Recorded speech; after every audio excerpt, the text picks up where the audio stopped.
Hey guys, and welcome to my stimulus package update and stimulus check update. Wow, I haven't said those words in so long. I want you guys to know that I missed you more than you missed me, and I'm happy I'm back here for you with another video just to give you my perspective on everything that's been going on. As Russia's military assault of Ukraine is underway, Germany's top diplomat put it in stark terms.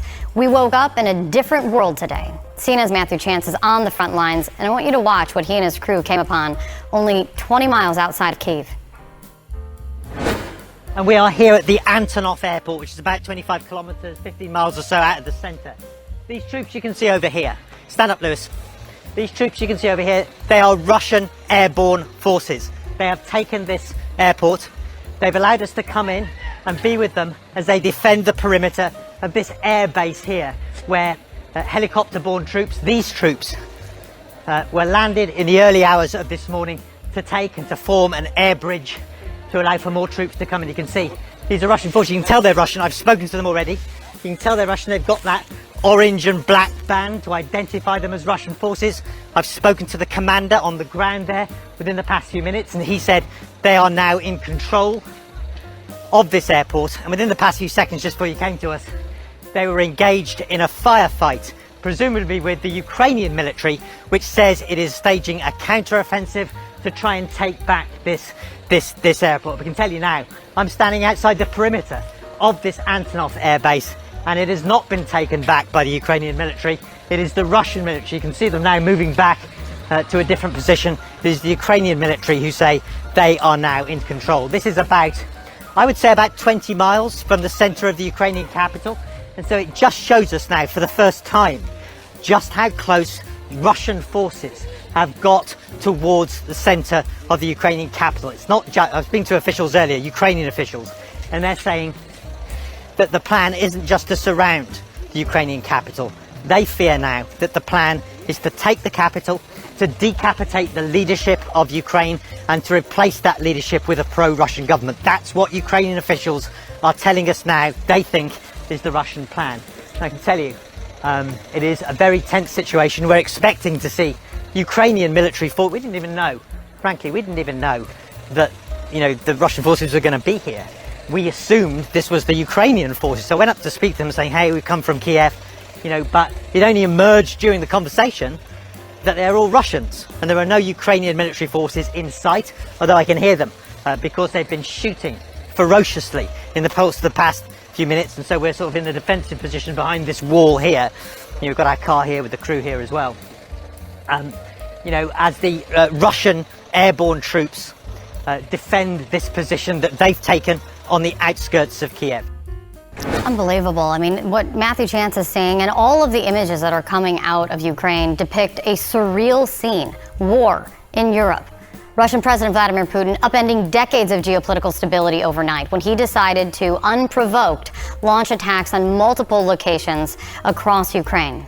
Moments ago, a statement was just put out from the G7 leaders condemning Vladimir Putin, saying, quote, he has put himself on the wrong side of history.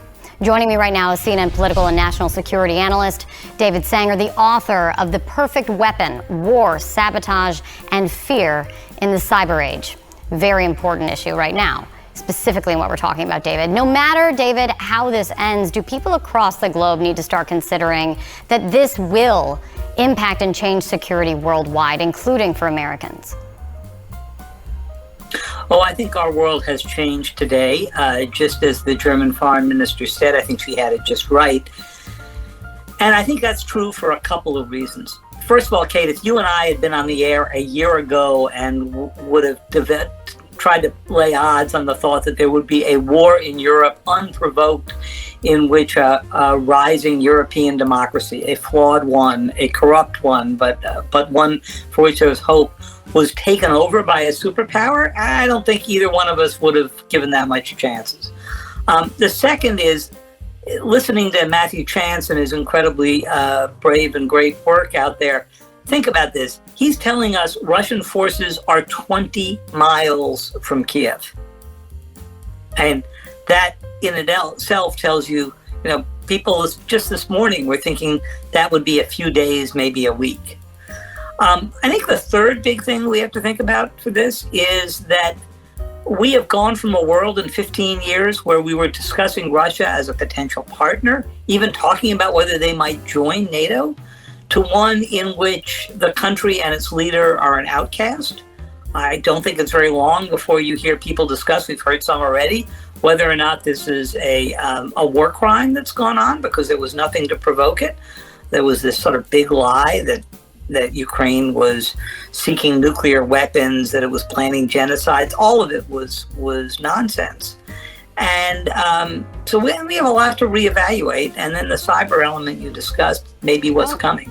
I want to get to that in a second. But so Biden's going to announce new sanctions in just minutes. Why didn't sanctions work to stop Putin?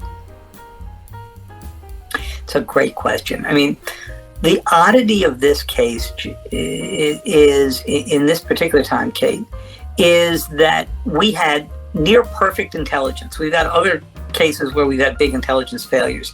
Here, the intelligence agencies were on it early. They analyzed it correctly. They told skeptical Europeans, hey, this isn't a bluff. We think he is getting ready to actually wage war and take back Ukraine.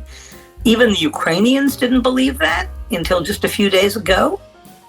And yet, our deterrence effort failed because at the end of the day, we couldn't come up with a penalty for President Putin that seemed to him to be worse than not restoring part of the old Soviet empire.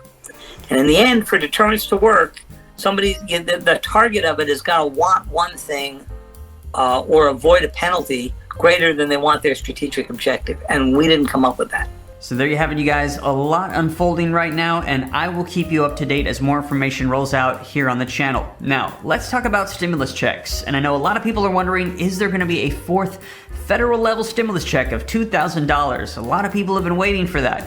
Well, we will see what Congress decides. Right now, the Build Back Better bill is stalled in the Senate.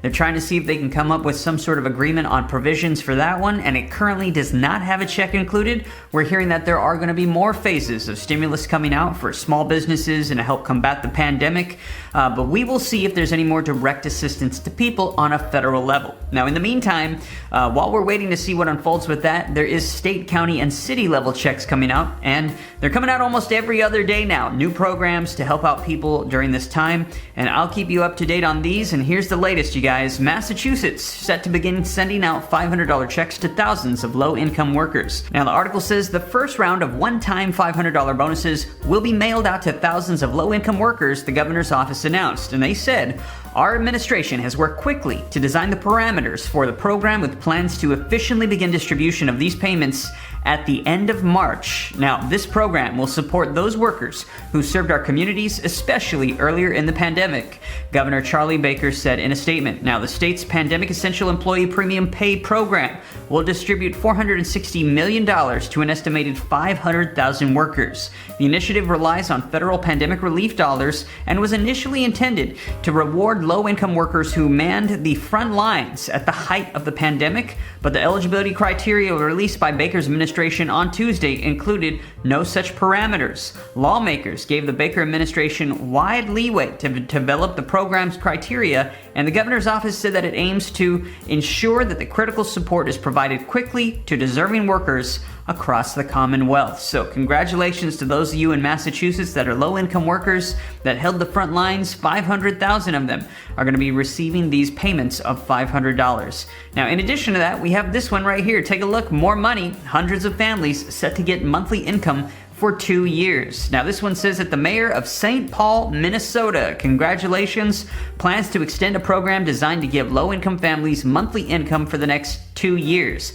Here's how to qualify for the program. And it says in November of 2020, Mayor Melvin Carter launched the People's Prosperity Guaranteed Income Pilot to give low-income parents the additional income they need to make ends meet and the dignity to have control over their decisions. While money from the American Rescue Plan was used to fund that program, and that was $350 billion that was allocated in that stimulus package, and now we're seeing states, cities, and counties starting to create programs like this. Now, the first phase of the program sent 150 families $500 for 18 months. Initial analysis shows that about 28% of the funds went to food, 28% went to services, and 24% went to sales and merchandise. Participants also reported using the funds for expenses like winter clothes and Christmas presents. And Eric Hansen, director of the Economic Policy and Development for the City of Minneapolis, explained that the city has not offered cash assistance in this way before, so this is a pretty unique program for them.